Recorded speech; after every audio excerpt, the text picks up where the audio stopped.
Correspondent, appearing on all platforms and shows, including Good Morning America, World News Tonight with David Muir, and Nightline.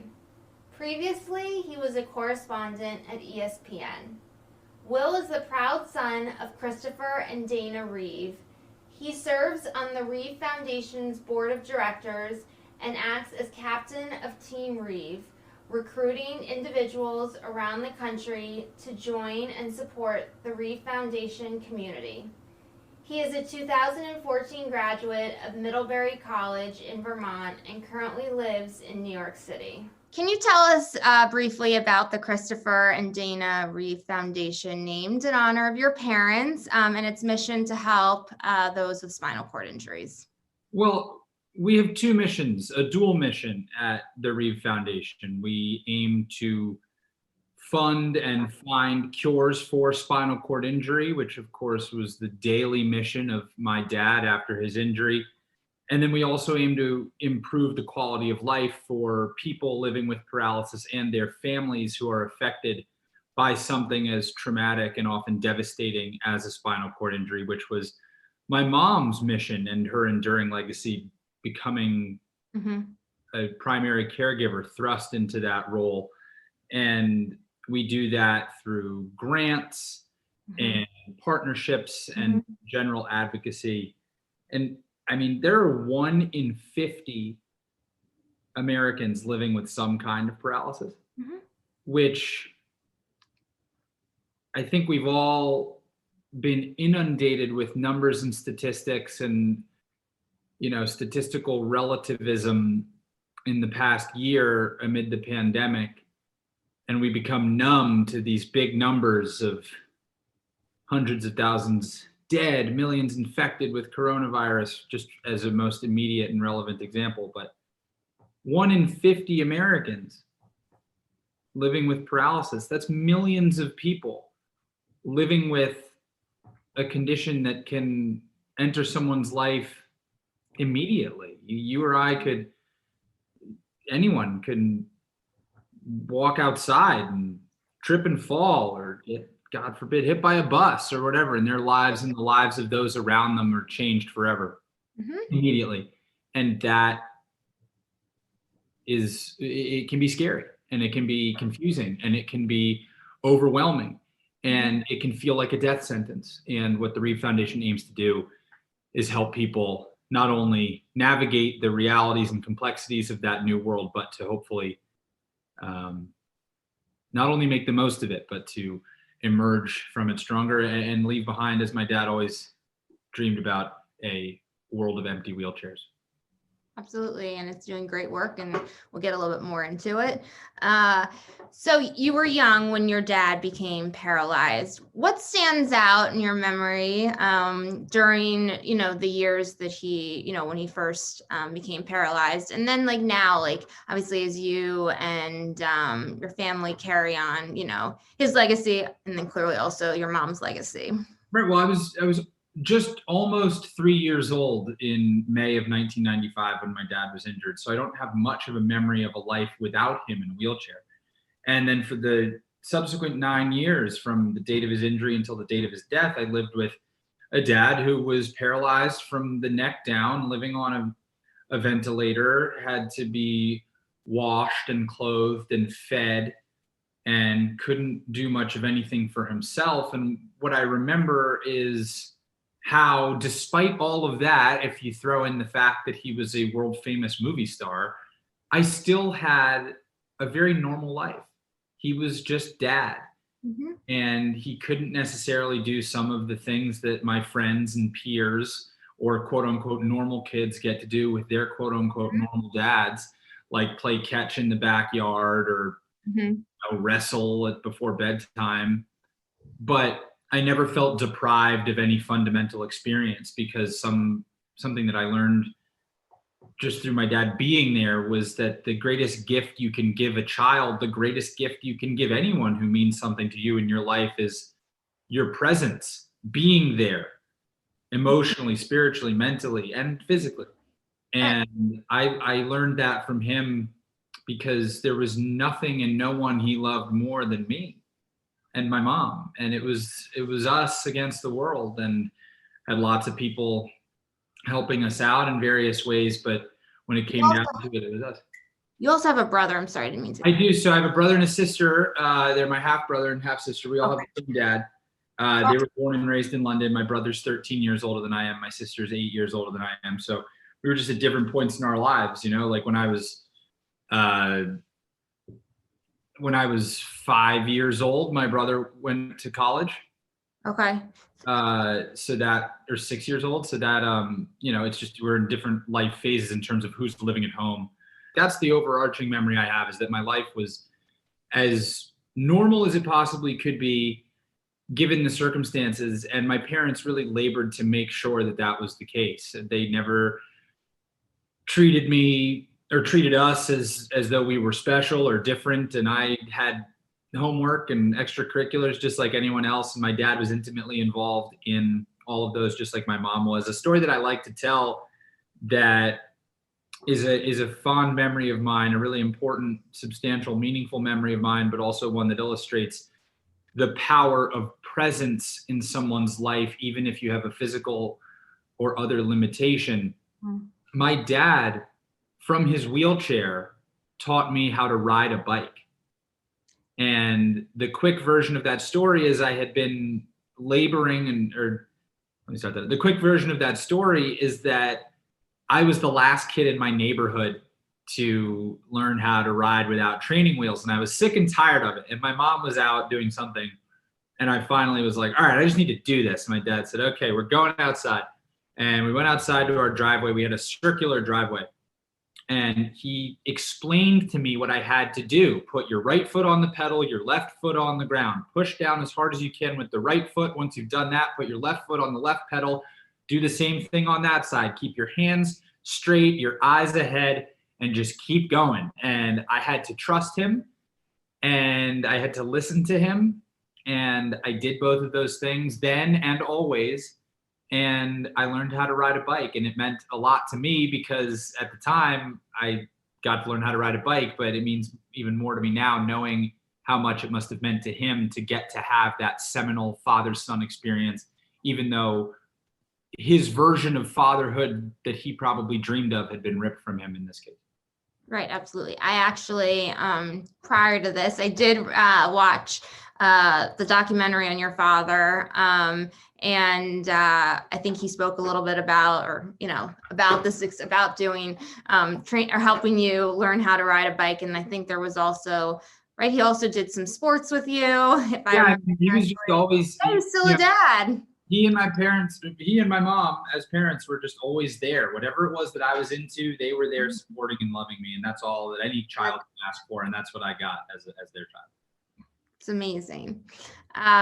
So like you had mentioned, the foundation's work and progress is geared towards the goal of empty wheelchairs. And it's remarkable. What are some of the significant benchmarks of progress that have already been made to achieve this goal? Well, our foundation in some iteration has existed since 1982. When my dad was injured in 1995, he became involved with an organization that had already previously existed, and my dad overnight became the face of Paralysis and really turbocharged the spinal cord injury research movement. But since 1982, using that as the baseline, we've invested nearly $140 million in labs for research worldwide, all in the name of finding a cure for spinal cord injury. So that's a crowning achievement, just to be able to say that we've made an impact on that scale financially. But what we're also doing every day is following my dad's orders, really, of moving faster, better, and smarter, putting pressure on scientists and researchers and doctors globally to continue to push the pace, to not settle for status quo, to not be patient in their pursuit of a cure. And I think because of the coalitions and the networks that we've built at the Reeve Foundation, we're able to be at the leading edge of all of this research. That is, I think, at its core, the fundamental goal of the foundation is to be the beacon for this community in terms of finding a cure. And we have put our money where our mouths are in so many ways. That's the broad accomplishment, is just in terms of scale, because even though there are 1 in 50 Americans living with paralysis or spinal cord injury specifically, it's still somehow it's a niche issue. Mm-hmm. It's not as vivid in the popular imagination as cancer, for instance. Mm-hmm. And everyone has been touched by cancer, myself included, multiple times. I lost my mom to cancer and my grandmother, among others. And I'm not saying that people shouldn't be involved in cancer. Right, I understand. It's just, to be able to have committed over $140 million to research for spinal cord injury and tens of millions of additional funds for quality of life grants to improve people's lives living with paralysis in the here and now, mm-hmm. when we are not as mainstream of an issue as others on the same scale financially, is really impressive. I think it's impressive equally. So the foundation is broken up into today's care, tomorrow's cure. The foundation has the Paralysis Resource Center and its various program and a variety of programs. Can you tell us a little bit more about the center and the programs? The Paralysis Resource Center was one of my mother's greatest accomplishments. When you are a loved one of someone who suffers a spinal cord injury, your life gets completely blown apart and you don't know where to go, who to call, what to do. It's overwhelming. And the first 48 hours post-injury are absolutely critical in terms of setting the course for the rest of the injured person's life, really. The care they get then and the plan that they put in place then dictates essentially how the rest of their life will go. And to that end, when my dad was injured in 1995, there were no formalized or centralized resources for any families or husbands or wives or whomever to call to say, hello, this has happened to my loved one. I live here. I don't know where to go for rehab. Who do I get to install a ramp in my home? Help me navigate insurance, help me navigate life. Mm-hmm. And so my mom quickly realized that there needed to be a resource for people who are impacted by paralysis. So she, along with my dad and the foundation and key stakeholders, created the Paralysis Resource Center in 2002. And it's free, it's national, it's comprehensive, it's just a hub of information for anyone impacted by a spinal cord injury. You call up, you're going to talk to an informed, oftentimes you're going to call up and talk to an informed person who has oftentimes had direct experience either as someone with a spinal cord injury themselves or as part of a family or community that has been impacted by a spinal cord injury. And you're going to explain your situation and they are going to guide you through every step of the way, put you in contact with the right people, and help navigate the most harrowing and overwhelming period you've likely experienced in your life. So that's the Paralysis Resource Center. That is, to boil it down, mm-hmm. Injury happens, you call the PRC, mm-hmm. that like your life is on a different trajectory than it would be mm-hmm. if the PRC didn't exist. What else we have in terms of the care side of things? There's the Quality of Life Grants Program, and I have it written down here. We funded 3,250 programs nationwide, nearly $30 million awarded to different organizations. That's part of the PRC.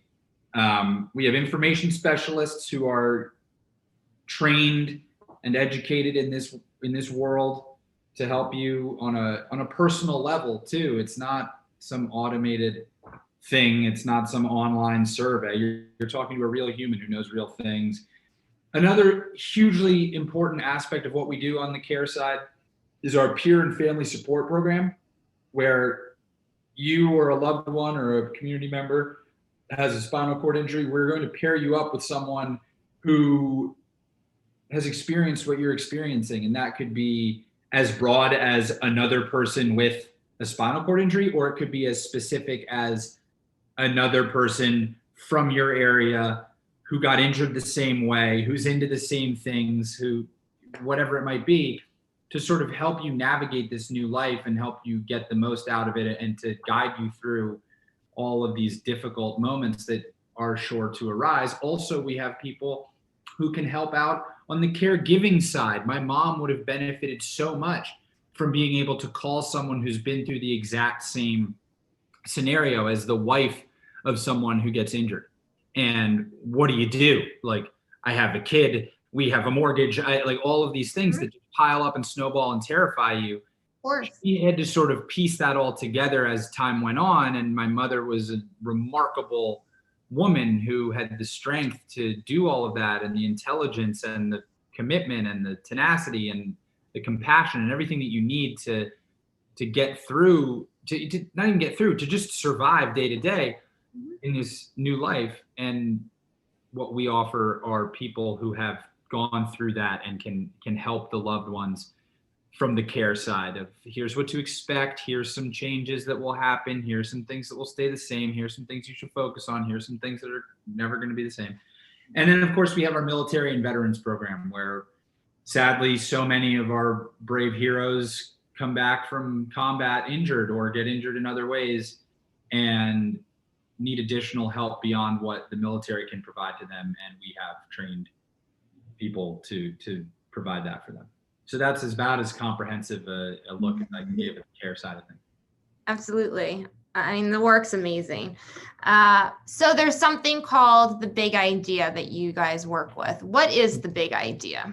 So it started out as this study at the University of Louisville, where the idea was you could take what's called an epidural stimulator, which, think of it as the 1980s cell phone, the big brick thing that, you know, makes phone calls occasionally. Its intended use is for chronic back pain, and it would be implanted in the base of a patient's spine and, you know, help with the chronic back pain. But the hypothesis that proved to be true so far was that by implanting this epidural stimulator in the base of a spinal cord injury patient's spine and attaching it to electrodes implanted elsewhere in the patient's body, when it was turned on, in layman's terms, it would remind the spinal cord what it was meant to do. Because the spinal cord's main role is to take all the messages that your brain is cooking up at any given time and deliver it to that part of the body or to that part of the nervous system and execute it. So if I want to lift my arm like this, that was the way that I am doing this, is my brain is sending a message to my arm and my fingers through the spinal cord and then out into the rest of the body and the nervous system. And when you injure your spinal cord, when you break your neck or some other thing happens, that connection gets severed. So that's why you are paralyzed, in the most simple of terms. And by turning this epidural stimulator on, I'm sorry this is long-winded, but it's important to understand. No, it's important, yeah. By turning this epidural stimulator on, it essentially reconnects the brain to the spinal cord to the rest of the body. And what the hope was to start out was that there would be standing, stepping, walking. You turn this thing on and someone get out of their chair, right? And we're getting there, which is really exciting. Like, that's happening. We have more and more patients as funding continues and as time goes on, as the research improves. We have, that is what's happening. And it's one of the greatest, I hesitate to call it a party trick because it's so much more meaningful than that, but something that we do to prove the impact of our work is at events that we have at our annual gala, for instance. We will take one of our Louisville study patients and bring them on stage to tell their story of how they got injured, how they got involved in the study and the big idea. and then they will stand up on the stage. And that's usually the point where we ask people for money, because it makes sense. Like, hey, here's what you're doing by funding our research. So all kidding aside, it's hugely emotional and it's hugely important, obviously. So that is what we're getting, is the standing, stepping, walking with this epidural stimulator. Technology being the future of spinal cord injury research, technology being the future of so many things, the answer to so many of our problems, especially in the healthcare space. But what we found out right away, which was a surprise and a very happy surprise with the big idea, is when this epidural stimulator is turned on, when the 1980s cell phone thing, and we're getting to the iPhone, we're getting to this version very fast. But whatever it is, when it gets turned on, it immediately, it turns out, reminds the body of how to execute the secondary functions that folks who walk around without a spinal cord injury take for granted, like temperature regulation, bowel and bladder control, sexual function. Those are all things that go away immediately when you have a spinal cord injury. That's why you often see people in wheelchairs covered in blankets and jackets on a 90-degree summer day, or they have a catheter and a urine bag attached to their wheelchair.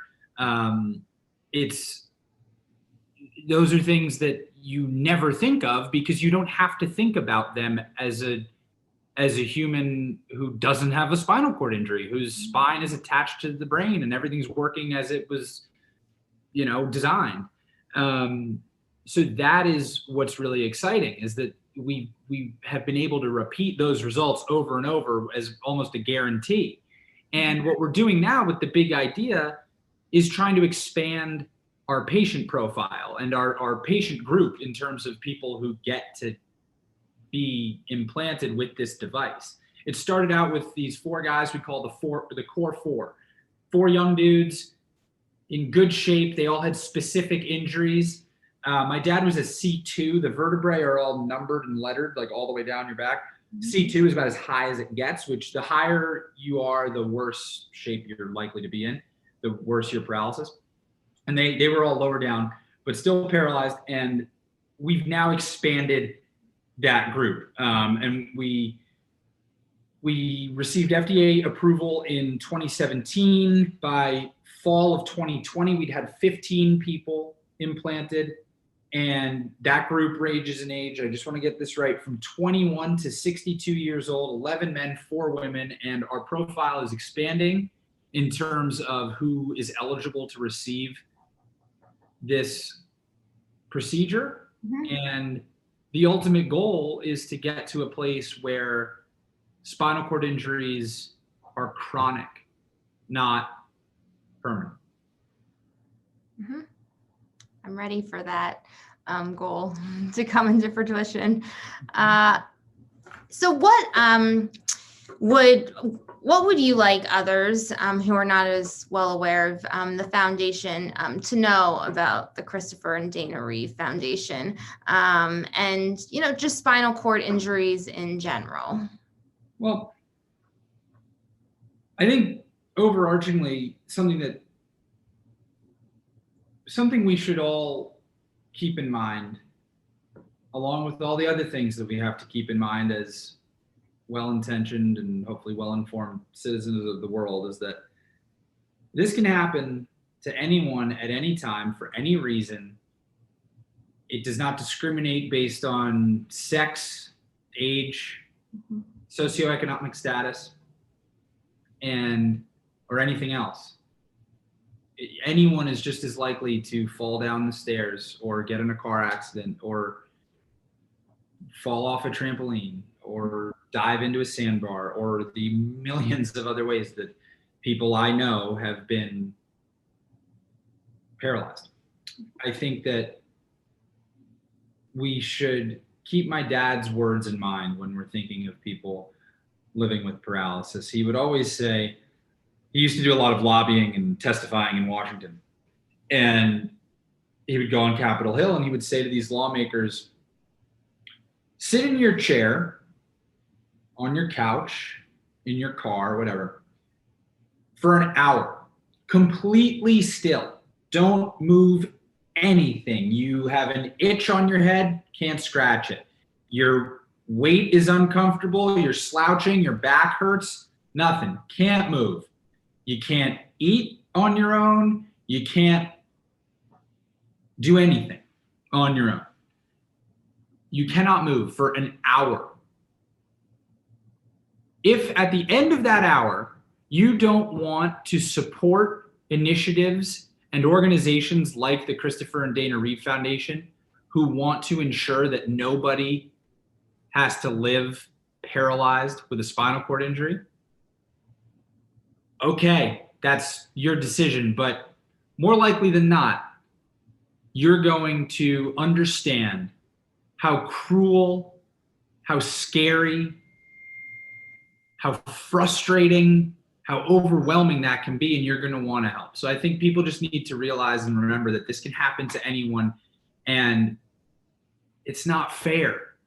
And we know that life isn't fair, but those of us who are in position to help make things a little better, a little more equitable for people, we have to do that. I think that's the overarching thing. And then, and then specifically beyond what I just explained about the big idea and the research that we're funding, those are things that I want people to know, because when you know what's going on in an area of research, you're probably more likely to get involved or to spread the word. But something I want to specifically mention is our information specialists, because whether you like it or not, at some point there's a chance that you're going to know someone in your community, or God forbid in your inner circle or your family, who suffers a spinal cord injury. And when that happens, you're going to be overwhelmed.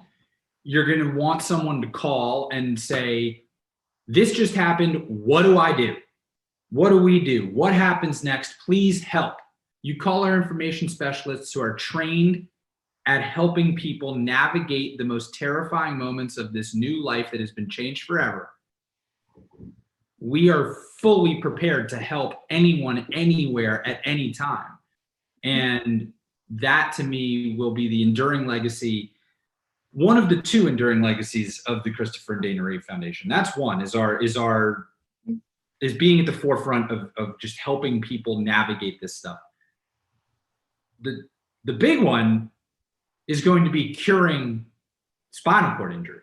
Right. That's going to happen. So when that happens, that'll be the real feather in the cap.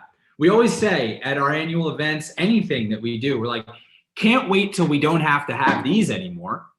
Mm-hmm. Yeah. You don't see people, they don't have polio fundraisers. Of course. No. They cured it, right? And that is the goal for us, and that is what I want people to know. And the Paralysis Resource Center is a really special tool. It's one that I hope no one ever has to use, but the reality of life is that you might have to use it, and you should be thankful and aware that it exists. Absolutely. Just generally, I think that having a place to go in these moments of panic, of fear, of confusion, of anguish, lightens the load even just a little bit. Think about any moment you've been scared or otherwise overwhelmed in your life. And think about how alone you felt in that moment. Now imagine how terrifying it is to either be someone with a spinal cord injury or love someone intimately who suffers a spinal cord injury. Imagine how terrifying that would be. And imagine how alone you would feel in that moment if there was no one to help you. You go to a hospital, they say, okay, we've stabilized him or her. He or she's paralyzed. You can stay here for a little bit, and then, good luck. You can expect a bill in the mail. So sad. And that's it. That's even more terrifying. And what the PRC does within the context of the Reeve Foundation is make things even just this much less scary, and helps us understand. We have a handbook, which is super helpful. And my goal is to get those handbooks into every hospital in the country. They are in a lot of hospitals already. It's not an unrealistic goal. It's just something that we continue to work on, is to make sure that every hospital in the country, every medical network in the country knows, okay, we've got a patient in the ER. They are paralyzed with a spinal cord injury.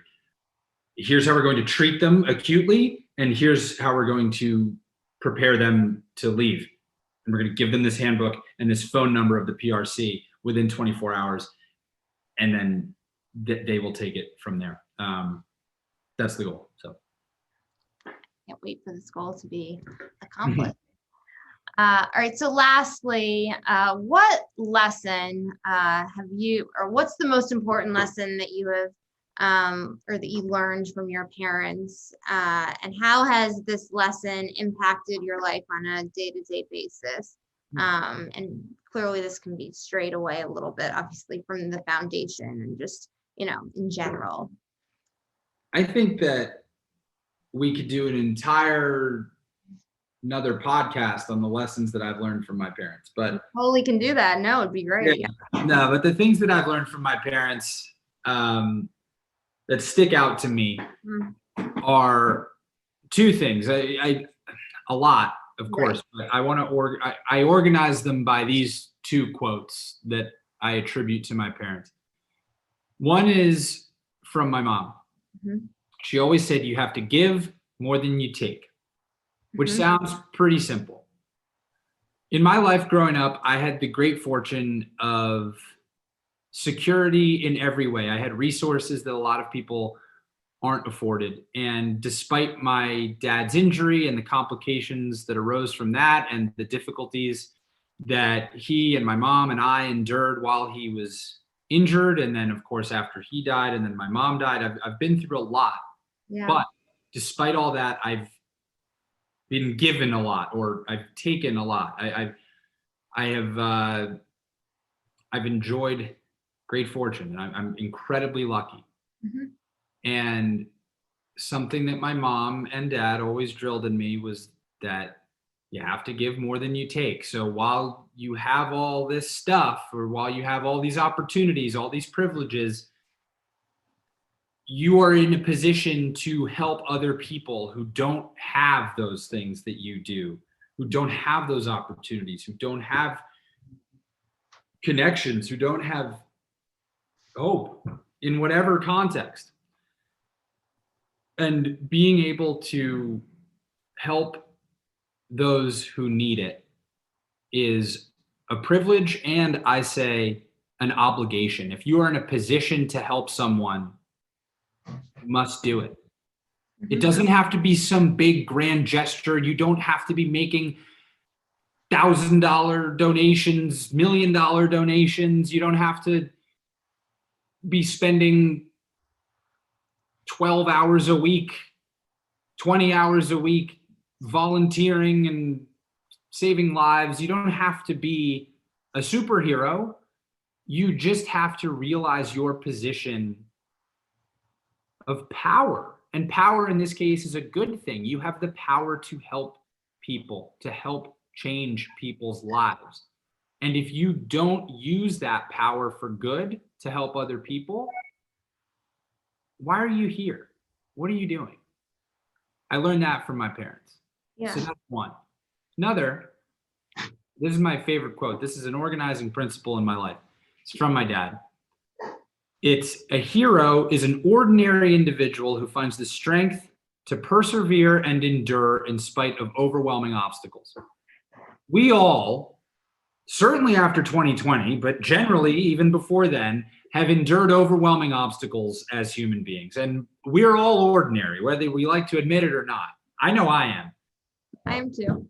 Right. We're just, we're ordinary people. Every single person is an ordinary person.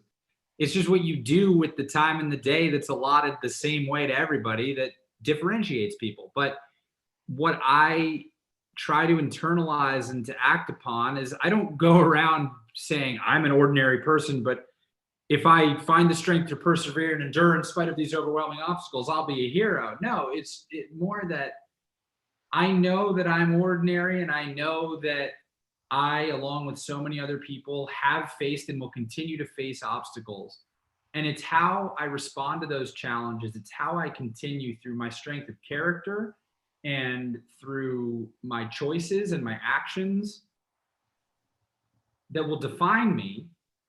And it's not up to me to say how I get defined. It's not up to me to define myself, but it is up to me to show up and find that strength to persevere and endure no matter the obstacle. And I do not always live up to that at all. I am fatally flawed, and I know that. But that makes me ordinary, because everyone is. And I know that if I try to be just a little bit like my parents every day, I'm on the right path. I would agree. You're an amazing individual. It's an honor to have spoken with you.